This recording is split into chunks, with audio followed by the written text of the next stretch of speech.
Hello everyone, आज हमें देखना है कन्वेंशन फॉर मेंबर एक्सिस। जो सारे सेक्शंस होते हैं हमारे पास, उनके लिए हम कौन सा कन्वेंशन यूज़ करते हैं, उसको जानने के लिए सबसे पहले हम ये जान लेते हैं कि हमारे पास बेसिकली दो फ्रेम होते हैं किसी भी स्टैटिक इक्विलिब्रियम बॉडी के। अगर कोई बॉडी स्टैटिक इक्विलिब्रियम में है, मतलब वो कोई मोशन नहीं कर रही है, एक जगह पे स्टेबल है, ठीक, तो उसमें दो फ्रेम होंगे। ठीक है, मतलब फोर्सेस एक्ट करने के या फोर्स पैरामीटर्स के हमारे पास दो फ्रेम होंगे, जिसमें पहला फ्रेम होगा एक्शन फ्रेम, मतलब जिसमें सारे लोड, स्ट्रेस, फोर्स एक्ट करते हैं बॉडी के ऊपर।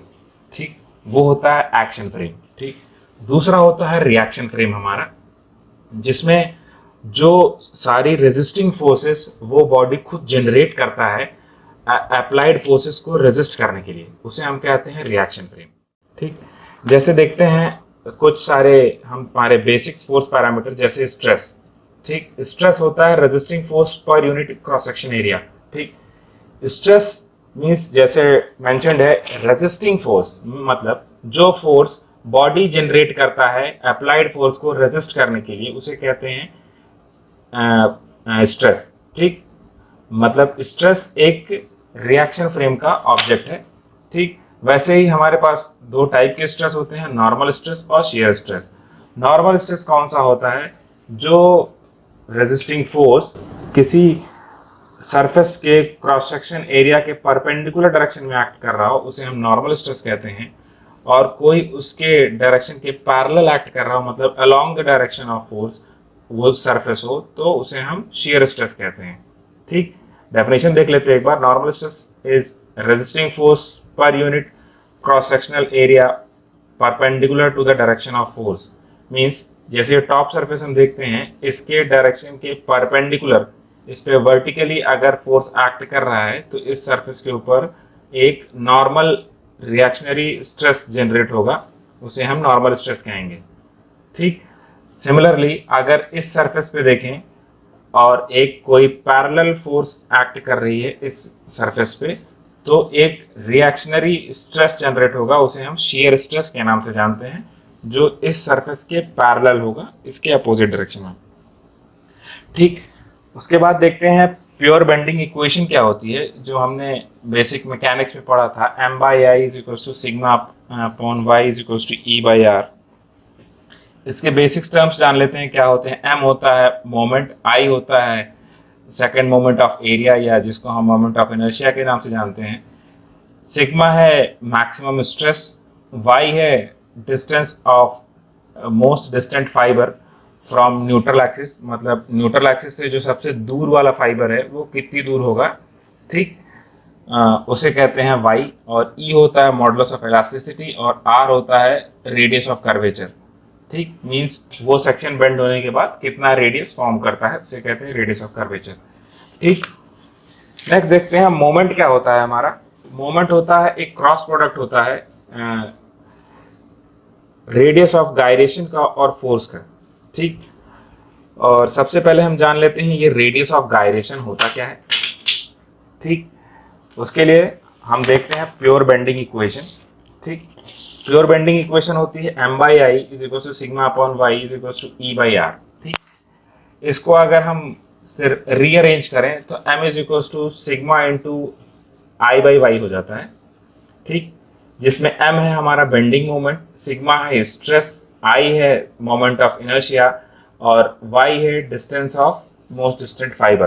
ठीक, distance of most distant fibre की बात करें तो वो क्या होता है, सपोज करिए एक रेक्टेंगुलर सेक्शन है हमारे पास, ठीक, जिसकी ये न्यूट्रल एक्सिस है xx। ठीक, और इसकी डेप्थ अगर d है, ठीक है, और इसकी विड्थ b है। ठीक, तो इसके इस एक्सिस के अलोंग सबसे डिस्टेंट फाइबर कौन सा होगा, ये वाला, मतलब इसकी डिस्टेंस को हम y ले लेंगे, means y is equal to d by 2। ठीक है,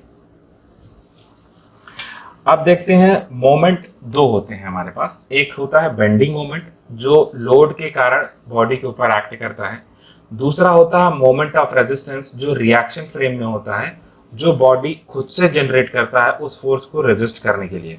ठीक है, उसी तरीके से हमारे पास दो इनर्शिया भी होता है, मोमेंट ऑफ इनर्शिया, जिसे हम सेकंड मोमेंट भी कहते हैं, ऑफ एरिया या मास। जिस पैरामीटर के बारे में हम स्टडी कर रहे हैं, अगर हम एरिया पैरामीटर के बारे में स्टडी कर रहे हैं तो हम उसे सेकंड मोमेंट ऑफ एरिया कहते हैं, और अगर मास की स्टडी कर रहे हैं तो सेकंड मोमेंट ऑफ मास कहते हैं। ठीक, तो इनर्शिया जैसे दो टाइप का होता है, एक तो जो बॉडी खुद जनरेट करता है रिएक्शन के लिए, ठीक, दूसरा होता है जो उस बॉडी के ऊपर एक्ट कर रहा होता है।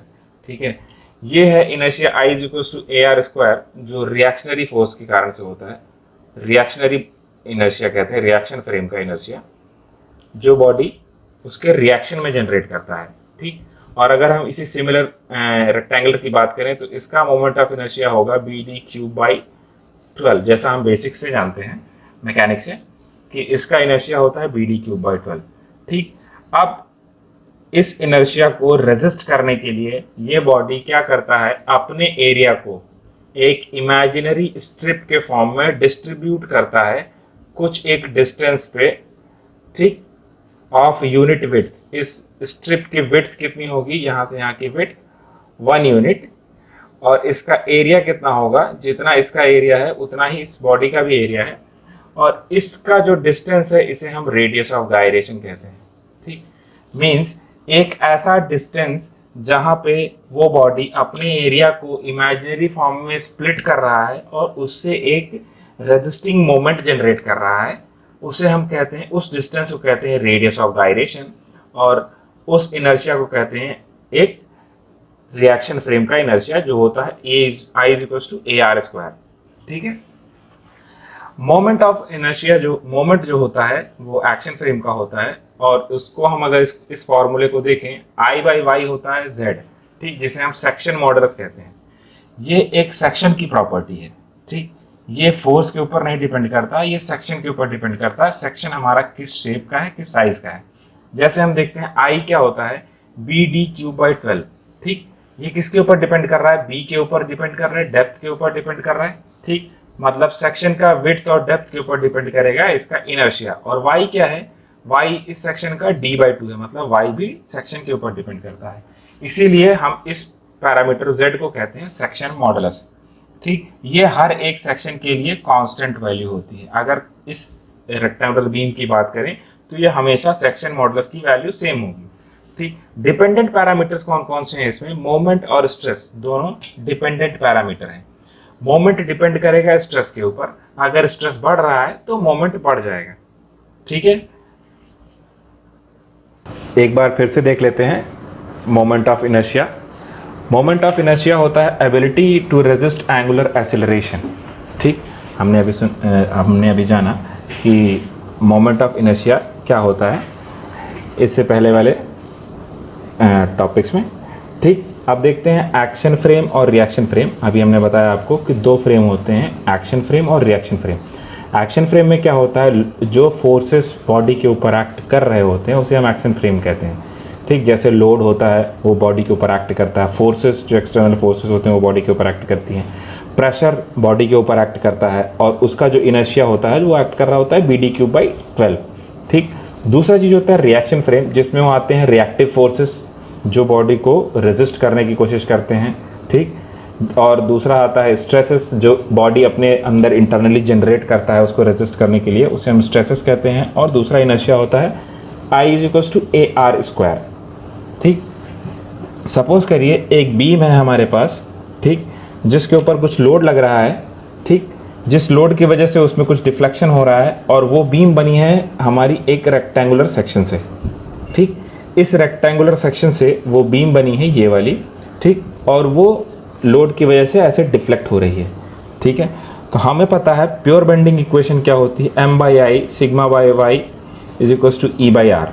ठीक है, मतलब इस बीम में अगर प्योर बेंडिंग का केस है तो कुछ जो मोमेंट आ रहा है वो ऐसा होगा सिग्मा इंटू I/y।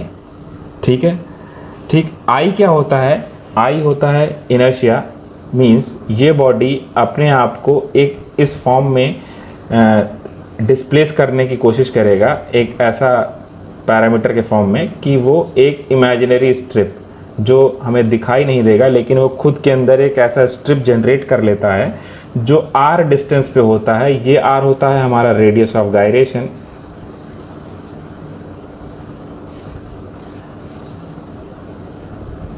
ठीक, इस r के फॉर्म में बॉडी को अपने आप से स्प्लिट कर लेता है। ठीक, और वो स्प्लिटेड फॉर्म का जो रेडियस ऑफ गायरेशन है एक ऐसा इनर्शिया जनरेट करता है। ठीक, और वो इनर्शिया हमें पता है मोमेंट क्या होता है, r क्रॉस f। ठीक, ये दोनों का क्रॉस प्रोडक्ट है। ठीक, अब ये जो इनर्शिया इस यहाँ पे स्प्लिट हुआ है वो एक मोमेंट जनरेट करेगा जो उस बॉडी को लोड रेजिस्ट करने के, ये जो लोड W एक्ट कर रहा है इसको रेजिस्ट करने की कैपेबिलिटी प्रोवाइड करेगा।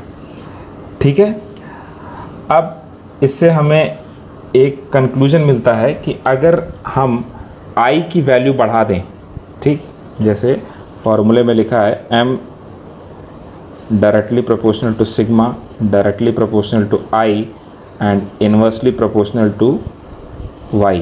यहाँ से हम देख सकते हैं m is directly proportional to sigma and directly proportional to I and inversely proportional to y। ठीक, अगर हम किसी चीज़ की मोमेंट कैरिंग कैपेसिटी बढ़ानी है तो उसकी इनर्शिया को हम इंक्रीज कर दें। ठीक, तो मोमेंट कैरिंग कैपेसिटी भी इंक्रीज हो जाएगी। अगर I की वैल्यू हम बढ़ाते हैं, ठीक, तो क्या होगा, मोमेंट भी उसका इंक्रीज कर जाएगा। मोमेंट रेजिस्ट करने की कैपेसिटी मतलब लोड बियर करने की कैपेसिटी बढ़ जाती है। ठीक है, अब आइए देखते हैं जो हम सेक्शंस हमारे पास अवेलेबल रहते हैं रोल्ड स्टील सेक्शंस, वो कुछ बेसिक दो क्लासिफिकेशन होते हैं उनके। एक होता है सिमेट्रिक सेक्शन, दूसरा होता है अनसिमेट्रिक सेक्शन। सिमेट्रिक सेक्शन मतलब उसको हम किसी भी एक्सिस से काटें तो सिमिलर दो पार्ट में वो कट हो जाते हैं। जैसे ये I सेक्शन है, इसको हम अगर इस एक्स एक्सिस के अबाउट काट दें तो ये दो सिमिलर फॉर्म में कट हो जाता है। ठीक, अगर इस y एक्सिस से कट कर दें तो ये दो सिमिलर फॉर्म में कट हो जाएगा। ठीक, तो मतलब इसकी दो एक्सिस ऑफ सिमेट्री हैं, x एक्सिस और y एक्सिस। ठीक, हम चैनल सेक्शन की बात करते हैं तो x एक्सिस के अलॉन्ग इसमें सिमेट्री है, मतलब यहाँ से अगर कट कर दें तो लोअर हाफ और अपर हाफ दोनों एक ही तरह दिखते हैं, ये एक दूसरे के ऊपर फोल्ड ओवर हो सकते हैं।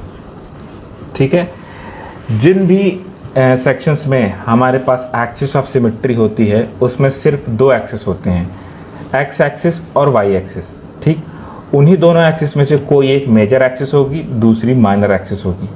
ठीक, और अगर कोई हमारे पास अनसिमेट्रिक सेक्शन है, जैसे ये एंगल सेक्शन है, ये हमारा अनसिमेट्रिक सेक्शन है, इसमें चार एक्सिस होती हैं। ठीक, दो x एक्सिस और y एक्सिस और दो मेजर एक्सिस और माइनर एक्सिस। मतलब जिस एक्सिस के अबाउट स्ट्रेस ज़्यादा आता है, मतलब मोमेंट रेजिस्ट करने की कैपेसिटी ज़्यादा होती है, उसे हम मेजर एक्सिस कहते हैं। मींस अगर सिग्मा की वैल्यू ज़्यादा आ रही है, सिग्मा ज़्यादा आ रहा है तो उसे हम क्या कहेंगे, मेजर एक्सिस। ठीक, अगर सिग्मा की वैल्यू कम आ रही है उस एक्सिस के अबाउट तो उसे हम कहेंगे माइनर एक्सिस। ठीक है, मींस हमें कोशिश करके डिज़ाइन करना है किस एक्सिस के अबाउट, मेजर एक्सिस के अबाउट, जिससे हमें क्या कर मिले, रेजिस्टिंग फोर्स ज़्यादा मिले। ठीक है, अगर हम मेजर एक्सिस के अबाउट डिज़ाइन करेंगे तो हमें क्या होगा, इनर्शिया ज़्यादा मिलेगा। इनर्शिया ज़्यादा मिलेगा तो हमें क्या मिलेगा, मोमेंट की वैल्यू ज़्यादा मिलेगी, मतलब लोड हम ज़्यादा रेजिस्ट कर सकते हैं। ठीक है, इसलिए हमें कोशिश करके क्या करना है, हम सेक्शन को मेजर एक्सिस के अबाउट डिज़ाइन करें। ठीक है, अब मेजर एक्सिस को हम UU से डिनोट करते हैं और माइनर एक्सिस को VV से डिनोट करते हैं। एंगल सेक्शन में ये एक्सिस होती है UU एक्सिस, मेजर एक्सिस, और ये वाली एक्सिस होती है VV एक्सिस। ठीक है, हमारे सेमेस्टर एग्ज़ाम में क्या होता है, ये मेंबर एक्सिस ड्रॉ करने के लिए आता है सिर्फ कि हमारे पास I सेक्शन है, चैनल सेक्शन है और एंगल सेक्शन है, उसके आप हमें ड्रॉ करके दिखाइए कि कैसे उसके कन्वेंशंस होते हैं। ठीक, तो हमें सिर्फ ये तीन फिगर याद रखने हैं कि क्या कन्वेंशंस होते हैं। ठीक, बाकी आपके समझने के लिए था कि मोमेंट ऑफ इनर्शिया के ऊपर हमारा बेंडिंग मोमेंट कैसे डिपेंड करता है। ठीक, अगर मोमेंट इंक्रीज करेगा तो इनर्शिया भी इंक्रीज करेगा। रेडियस ऑफ गायरेशन क्या होता है, ठीक, रेडियस ऑफ गायरेशन एक ऐसा इमेजिनरी डिस्टेंस जहाँ पे सेक्शन अपने आप को स्प्लिट करता है और वहाँ से एक रेजिस्टिंग मोमेंट जनरेट करता है। ठीक, और सेक्शन मॉडुलस क्या होता है, ठीक। सेक्शन मॉडुलस एक सेक्शन की प्रॉपर्टी है, ठीक। ये फोर्स के ऊपर नहीं डिपेंड करती, ठीक। उसके ऊपर कितना फोर्स एक्ट कर रहा है, कितना लोड एक्ट कर रहा है, इसके ऊपर नहीं डिपेंड करती। And okay, thank you for today.